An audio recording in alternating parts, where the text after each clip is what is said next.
안녕하세요. 오늘은 저희 코이카와 지구촌 나눔운동이 2018년부터 2020년까지 3년간 추진한 르완다 주민조직에 기반한 취약계층의 경제적 자립지원 사업에 대해 이야기해보고자 합니다.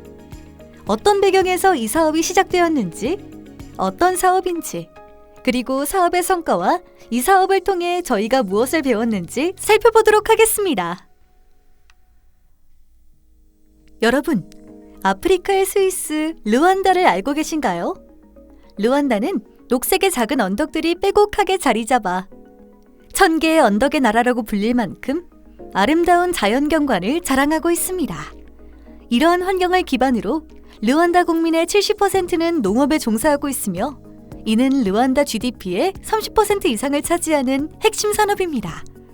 그러나 르완다 농촌 지역의 빈곤율은 48.7%로 도시 빈곤율인 22.1%보다 2배 이상 높은 상황인데요. 이를 해결하기 위해 르완다 정부에서는 2000년부터 농축산의 현대화, 농업 생산성 증대, 최빈곤층 지원, 사회 기반 시설 개선을 우선 삼아 농촌 개발을 적극 추진하고 있습니다. 그럼에도 르완다 내에서는 2020년 기준 하루 1.9달러 미만으로 생활하는 인구의 비율이 51.7%에 달하며 2019년 기준 영양불량 발병률은 35.2%를 보이는 등 농촌 빈곤 해결은 여전히 시급한 상황입니다. 이렇듯 빈곤 문제 해결은 오랜 시간 동안 아프리카 르완다의 주요 과제였습니다. 문제의 해결과 주민 삶의 개선을 위해 구체적으로 어떠한 노력들이 이루어지고 있을까요? 주민들의 빈곤 탈출 수단으로서의 금융 서비스 접근성 향상은 르완다의 국가적 관심사입니다. 주민들의 저축 및 대출 활동이 생산 수단에 대한 접근성 증진 및 투자로 이어져 빈곤을 해소하는 데 도움을 줄 수 있기 때문이죠. 따라서 정부와 NGO는 오랜 기간 협업을 통해 이 문제를 해결하기 위한 노력을 해왔습니다. 코이카는 지구촌 나눔운동과 함께 협력하여 2015년부터 르완다 주민조직에 기반한 취약계층 자립지원 사업을 시행해왔습니다. 이 사업의 대표적인 요소인 자조그룹은 주민들이 자발적으로 저축을 하도록 독려하고 저축액을 다시 경제적 지회 창출을 위해 사용하도록 하는 활동입니다. 르완다의 최빈곤 지역 중 하나인 카모니군 여르바카 섹터에서 1단계 사업이 2017년까지 수행되었고 2018년부터는 이전 사업의 개선점을 반영하여 보다 폭넓은 활동이 기획된 2단계 사업이 시작되었습니다. 기존 30개 그룹으로 운영되었던 방식에서 이번 2단계 사업에서는 10개 그룹이 추가되어 취약계층의 참여 비중을 높였는데요. 그렇다면 코이카와 지구촌 나눔운동이 사업을 어떻게 추진했는지 좀 더 자세히 알아볼까요? 코이카와 지구촌 나눔운동은 르완다의 최빈곤 지역 중 하나인 카모니군 여르바카 섹터 내 빈곤 가구 감소라는 목표 달성을 위해 주민조직을 기반으로 빈곤 농가의 자조활동을 활성화하는 사업을 시행하였습니다. 저축 및 소액대출 활동을 주된 구성 요소로 하는 자조그룹 활동은 주민 설명회와 성과 공유회 등을 통하여 모든 내용을 주민들과 공유하였으며 이는 주민들의 높은 참여를 이끌어내어 주민들의 자산이 증가하는 유의미한 성과를 도출할 수 있었습니다. 이외에도 농업기술 개선, 농업기반시설 구축, 성인 문해 능력 향상을 위한 활동을 함께 진행하였는데요. 우선 농업기술 개선 활동의 경우 농업지도원과 농민교사를 양성 교육하여 시범농가를 대상으로 농법의 개선 교육을 실시하였습니다. 또한 물탱크, 물펌프 등 관계시설 등을 지원하여 농업기반 시설을 강화하였으며 주민들의 문해력 증진을 위한 교육도 병행하였습니다. 그 결과 농가재배 작물의 다양화와 문해교육 수료자 측면에서 모두 목표를 달성하였습니다. 그러나 사업기간 중 예상치 못한 어려움을 맞기도 했는데요. 코로나19라는 변수가 발생하게 되어 사업의 정상적인 수행이 어려워졌습니다. 이에 기존의 대면으로 진행하던 문해교육을 대신하여 이동식 도서대여 서비스를 지원하는 등 위기 상황에 발빠르게 대처하여 사업 목표를 성공적으로 달성할 수 있었습니다. 평가팀이 문헌조사 및 현지 면담 설문조사를 통해 확인한 르완다 자립지원 사업의 성과는 어떠했을까요?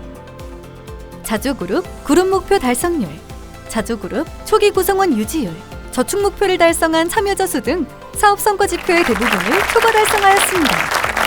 또한 자체적으로 수집한 설문조사 결과 사업 참여가 저축 및 대출 의사결정, 자산 수준 향상에 유의미한 영향을 미친 것으로 평가되었습니다. 즉, 자조그룹 활동에 참여함으로써 저축과 대출을 더 활발히 할 수 있게 되었고 자산 수준이 증가한 것으로 평가됩니다. 또한 가구의 대출 사용처를 분석한 결과 대부분 농업 투입물이나 가축 구입, 교육, 경제를 위한 투입 등 생산적인 목적에 쓰인 것으로 확인되었습니다. 또한 앞서 언급한 다른 활동에서도 농민교사 양성교육 수료자 수, 문해교육 수료자 수 모두 목표를 달성하였습니다. 코이카와 지구촌 나눔운동은 어떻게 이러한 변화를 만들 수 있었을까요? 평가팀의 연구 결과 본 사업의 성공 요인은 크게 3가지로 분석되었습니다.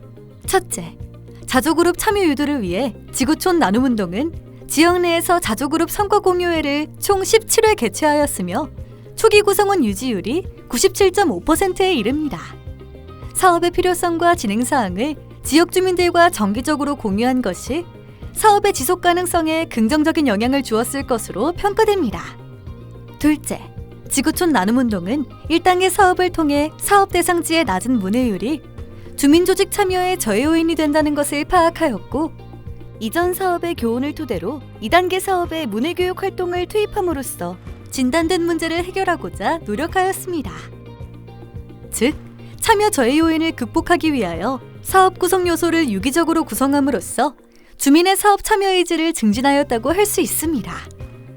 이는 코이카의 시민사회 협력 프로그램이 단연간의 지원을 통해 사업 수행기관의 지역 전문성을 향상시키는 데 도움이 되고 있다는 것을 의미하기도 합니다. 셋째, 지구촌 나눔운동이 현지 수요와 지역 정부의 정책을 적절하게 반영하였다는 점과 사업 수행기관의 전문성에 기반하여 주요 활동을 선정한 점이 성공 요인으로 평가되었습니다. 코이카와 지구촌 나눔운동은 앞으로 어떻게 더 나은 변화를 만들 수 있을까요? 평가팀은 2가지의 개선 요소를 제시했습니다. 첫째, 계층별로 사업에 대한 참여 양상을 세부적으로 분석한 결과 2017년 당시 자산 수준 상위 25%에 속하는 집단에 사업 참여 성향이 더 높았을 가능성을 발견하였습니다. 이는 계층별로 사업 참여도 및 효과가 다르게 나타났을 수 있음을 시사합니다. 향후 유사 사업 기획 시 설계 단계부터 다양한 측면의 취약성을 고려하여 다양한 취약계층의 사업 참여도를 제고할 필요가 있습니다. 둘째, 농업교육 수혜 자체는 높은 농업소득과 연관되어 있다는 점을 확인하였으나 이와 같은 교육의 효과가 커뮤니티 내에서 충분히 확산되지는 못한 것으로 보입니다. 따라서 농민교사 및 농업지도원에 대한 교육뿐 아니라 커뮤니티 내에서 교육의 효과가 확산되도록 추가적인 노력이 필요해 보입니다. 지금까지 평가 결과를 통해 르완다 주민조직에 기반한 취약계층의 경제적 자립 지원 사업에 대해 알아보았습니다. 여러분은 본 사업을 개선하기 위해 어떤 노력이 더 필요하다고 생각하시나요? 코이카 사업이 개발도상국 농촌 지역의 지속가능한 발전을 만드는 데 일조할 수 있도록 여러분의 의견을 댓글로 달아주세요. 더 많은 평가 콘텐츠를 위해 구독, 좋아요, 알림 설정도 잊지 마세요. 본 사업 종료 평가는 외부 평가 수행기관에 의해 진행되었으며 코이카 독립평가 패널의 평가 품질 검토를 통해 심의되었습니다. 본 사업 종료 평가는 서울대학교 산학협력단이 수행하였습니다.